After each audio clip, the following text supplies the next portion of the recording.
आपण पाहतात लोकसंदेश न्यूज. तर पाहूयात काही सविस्तर घडामोडी. चंदू काका सराफ अँड सन्स प्रायव्हेट लिमिटेड. भाजपचे संजय पाटील आणि काँग्रेस महाआघाडीचे विशाल पाटील यांचे डिपॉझिट आता जप्त होणार आहे. कारण घराणेशाहीला लोक थारा देणार नाहीत आणि लोकशाहीचा विजय होणार आहे. आज मी सांगली लोकसभा मतदारसंघातून वंचित बहुजन आघाडीच्या एबी फॉर्मवरती तिकिटावरती आज उमेदवारी दाखल केलेली आहे. उमेदवारी दाखल करताना माझ्यासोबत आमच्या समाजाचे नेते माननीय प्रकाशअण्णा सेंडगे, जयशंकर सेंडगे, MIMचे जिल्हाध्यक्ष पिरजादे, वंचित बहुजन आघाडीचे पश्चिम महाराष्ट्राचे संपर्क प्रमुख माननीय सचिन माळी, नानासाहेब वाघमारे, नामदेव करगणे सर, सुहास पाटील अशी सर्व मंडळी आज आम्ही उमेदवारी अर्ज दाखल केलेला आहे. आणि मला आज वाटतंय की सांगली जिल्ह्यामध्ये खऱ्या अर्थानं लोकशाहीचा शुभारंभ होईल.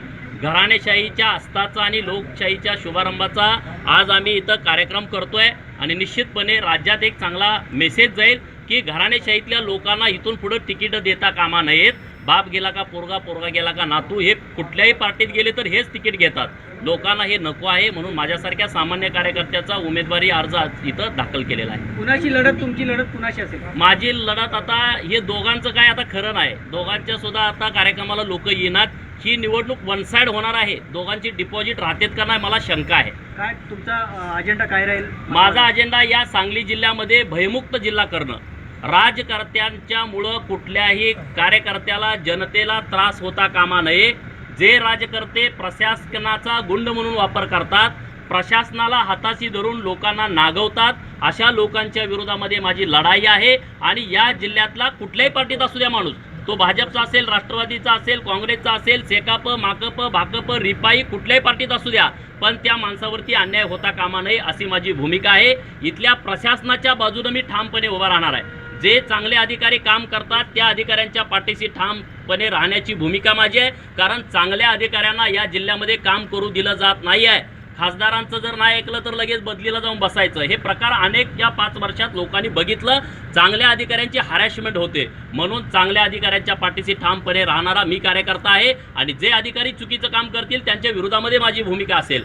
जिल्ह्यामध्ये नवीन नवीन आयडिओलॉजी आणणे, रस्ते करणे, गटारी बांधणे, समाज मंदिरं बांधणे, देवळं बांधणे, हे काम खासदारांचं नाही आहे. खासदारांचं काम काहीतरी वेगळं आहे. या देशाच्या हिताचं, या देशाच्या विकासाचं आणि या देशामध्ये एक चांगली संस्कृती नांदावी, कुठलाही वाद विवाद जातीपातीमध्ये तेढ निर्माण न होणारी संस्कृती नांदावी, यासाठी मी निर्णायक भूमिका करेन. तसेच जिल्ह्यातून गुंडगिरी मोडीत काढणार असल्याचे वक्तव्य गोपीचंद पडळकर यांनी केले. ते आपला उमेदवारी अर्ज भरताना बोलत होते.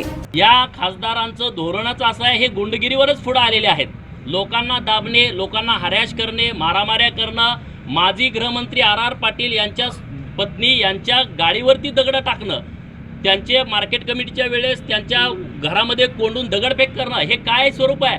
म्हणून माझी उमेदवारी ही संजय पाटलांसारखे गुंड परत या लोकशाहीमध्ये दिसले नाही पाहिजेत, यासाठी माझी भूमिका आहे. आणि ती 100% आता जनतेनं हे इलेक्शन हातात घेतलंय.